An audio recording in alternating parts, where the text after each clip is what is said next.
Hi friends, আশা করি তোমরা সবাই ভালো আছো। আজকে যে টপিকটা নিয়ে আলোচনা করব, ক্যান্সার বায়োলজি। ক্যান্সার বায়োলজি নিয়ে কিন্তু আলোচনা করার মতো অনেক বিষয় আছে।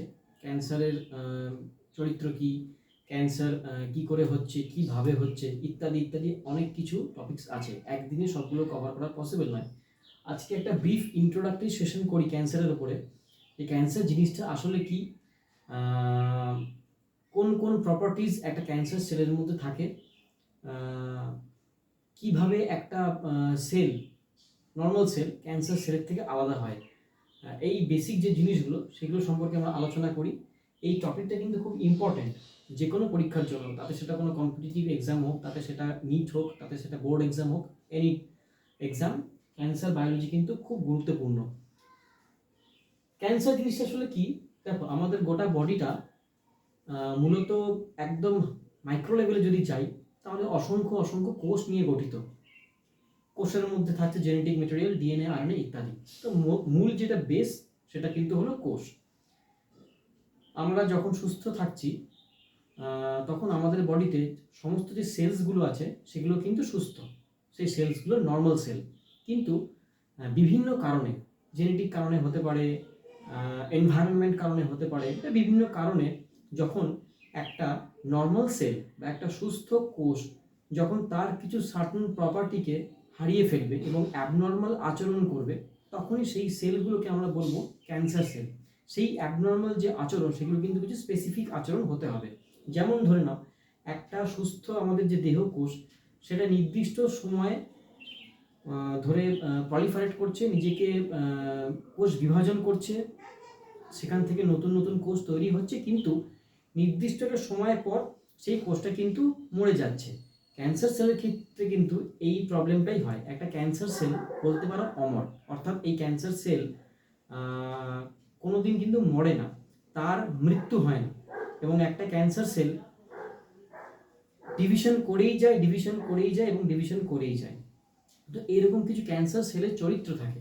এবারে ক্যান্সার মানে কিন্তু আমাদেরকে শিওর হয়ে নিতে হবে এটা একটা টিউমার। এবার আমাদের বডিতে টিউমার কিন্তু দু রকম হয়, একটা হলো বিনাইন টিউমার এবং একটা হলো ম্যালিগন্যান্ট টিউমার। অনেকের দেখবে হাতে বা পায়ে বা মাথায় টিউমার দেখতে পাওয়া যায়, যে টিউমারগুলো কিন্তু তার সারা জীবন ধরেই থাকে। অনেকে সার্জারি করে, অনেকে ওষুধ খেয়ে ঠিক করে নেয় এবং অনেকের এটা থেকে যায়, এটা কিন্তু কোনো প্রবলেম করছে না। এই ধরনের যে টিউমার বা এই ধরনের যে অনিয়ন্ত্রিত কোষ ডিভিশনের ফলে একটা মাস অফ টিস্যু বা মাস অফ সেল তৈরি হয়েছে, একে কিন্তু আমরা বলছি বিনাইন টিউমার, যেটা কিন্তু ক্যান্সারাস নয়। অর্থাৎ যেটা কিন্তু আমার বডির স্বাভাবিক যে শারীরবৃত্তীয় প্রক্রিয়া তাকে কোনো হ্যাম্পার করছে না, যেখানে উৎপত্তি লাভ করছে ওখানেই আছে। এরকম টিউমারগুলোকে আমরা বলবো বিনাইন টিউমার। আর যে টিউমারগুলো একটু অ্যাগ্রেসিভ নেচার হয়ে যাবে, তারা যেখানে উৎপত্তি লাভ করলো সেখান থেকে বডির অন্য জায়গায় ছড়িয়ে গিয়ে সেখানে টিউমার তৈরি করতে পারে, আরও নানা রকম তাদের চারিত্রিক পরিবর্তন হয়ে গেল, যেটা আমাদের শারীরবৃত্তীয় কাজকে একদম পুরো হ্যাম্পার করে দিল। সেই রকম আমরা টিউমারগুলোকে বলবো ম্যালিগন্যান্ট টিউমার। তাহলে যে টিউমারগুলো ক্ষতি করছে না কিন্তু টিউমার, তাদেরকে বলবো আমরা বিনাইন টিউমার। যে টিউমারগুলো আমাদের বডির ক্ষতি করছে, এক জায়গা থেকে অন্য জায়গায় ছড়িয়ে যাচ্ছে, শারীরবৃত্তীয় কাজকে পুরো তছনছ করে দিচ্ছে, সেই রকম টিউমারগুলোকে বলবো আমরা ম্যালিগন্যান্ট টিউমার। এই ম্যালিগন্যান্ট টিউমারটাই কিন্তু অ্যাকচুয়ালি ক্যান্সার। তো এবারে আমরা চলে আসছি একটা ক্যান্সার সেলের কি কি প্রপার্টি থাকবে। ক্যান্সার সেলের কিন্তু অনেক রকম প্রপার্টি থাকে, যে প্রপার্টি বা যে চরিত্রগুলো একটা সুস্থ স্বাভাবিক সেলের কিন্তু থাকবে না। তার মধ্যে প্রথম যে আমাদের চরিত্রের কথা বলবো সেটা হলো ইমমর্টালাইজেশন।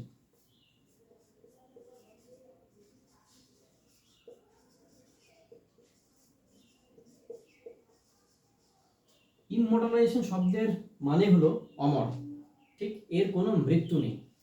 স্বাভাবিকভাবে বিজ্ঞানী হে ফ্লিক্স, বিজ্ঞানীর নাম ছিল হে ফ্লিক্স, তিনি বলেছিলেন একটা সুস্থ কোষ 72 বার ডিভিশন করার পর সে মারা যায়। ন্যাচারাল পদ্ধতিতে সে মারা যায়। এই ন্যাচারাল পদ্ধতিতে মারাটাকে মানে মরে যাওয়াটাকে বলে অ্যাপোপ্টোসিস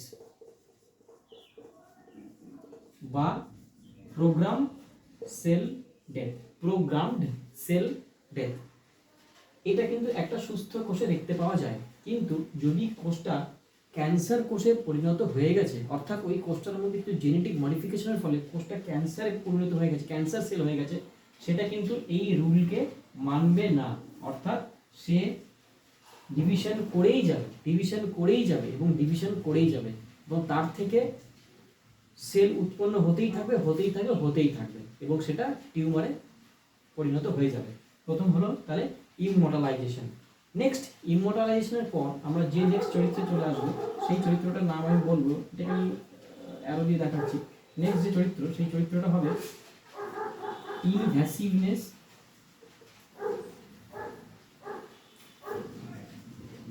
অ্যান্ড মেটাস্টেসিস।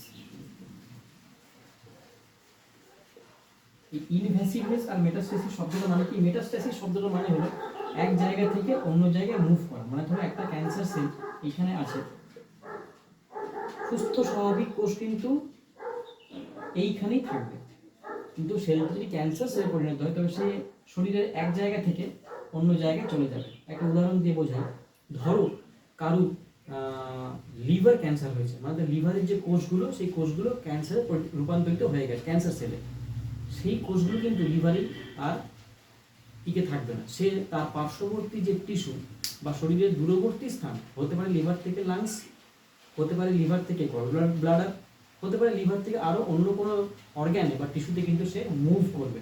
এই মুভমেন্ট তাকে বলছি আমরা মেটাস্টেসিস। আর ইনভেসিভনেস মানে কি?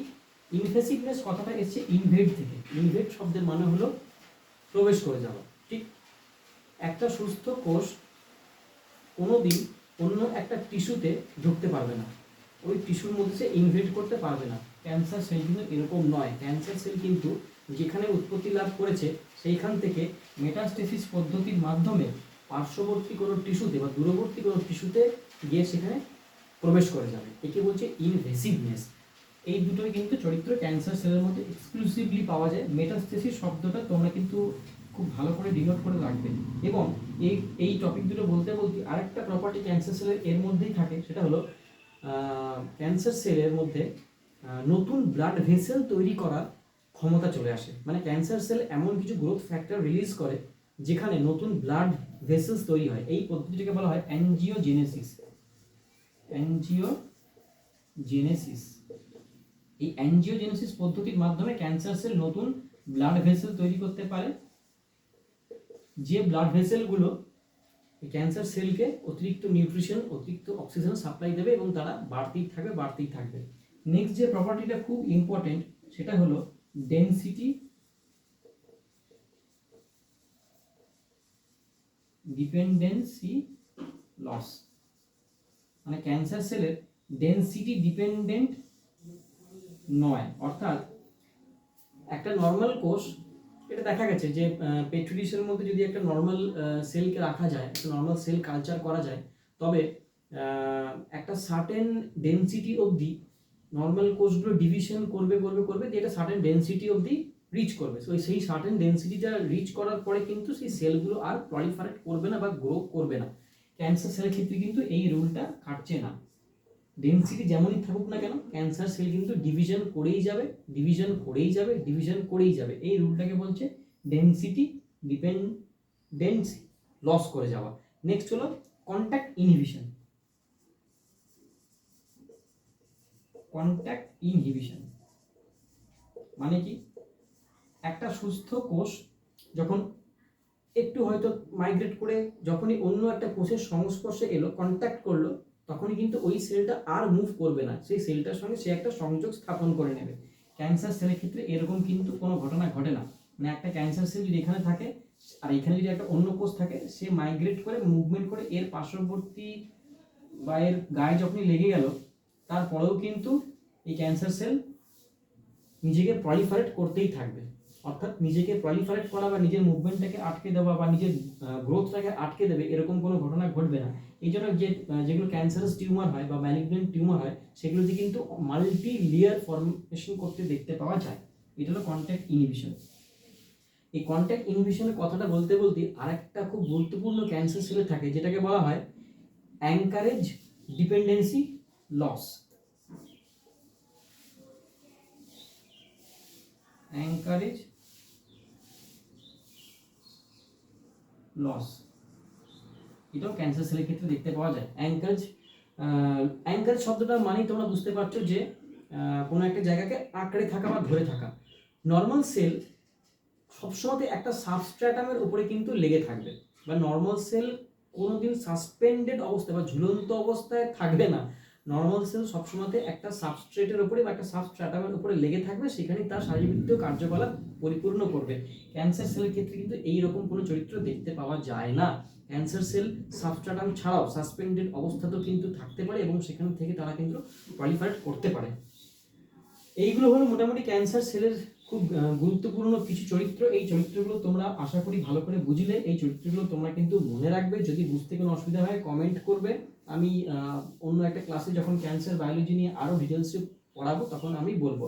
একটা কথা খালি বলে রাখি, এই যে মেটাস্টেসিস ঘটনাটা, এটা কিন্তু খুব ইম্পর্টেন্ট, কারণ এই মেটাস্টেসিস হলো এমন একটা পদ্ধতি যার মাধ্যমে ক্যান্সার সেল তো এক জায়গা থেকে অন্য জায়গায় যাচ্ছে কি করে। এই মেটাস্টেসিস পদ্ধতির মাধ্যমে ক্যান্সার সেলগুলো ব্লাড ভেসেল, লিমফ্যাটিক ভেসেল এইগুলোকে কিন্তু ভেদ করে যে আমাদের সার্কুলেটরি সিস্টেম তার মধ্যে মিশছে এবং বডির এক জায়গা থেকে অন্য জায়গায় যাচ্ছে। এটা কিন্তু খুব ইম্পর্টেন্ট, এটা বলতে ভুলে গেছিলাম, এটাও তোমরা এখানে নোট করে রাখবে।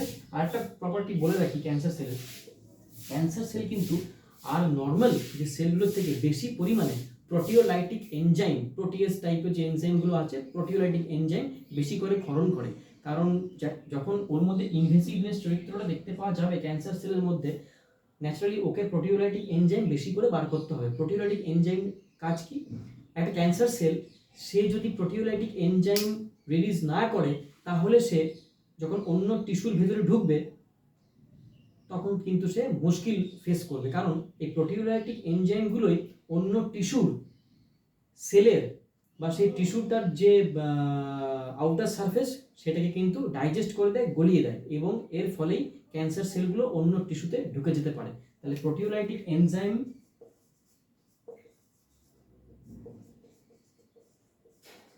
ক্যান্সার সেল বেশি করে সিক্রিট করবে, প্রোটিওলাইটিক এনজাইম সিক্রিশন হাই।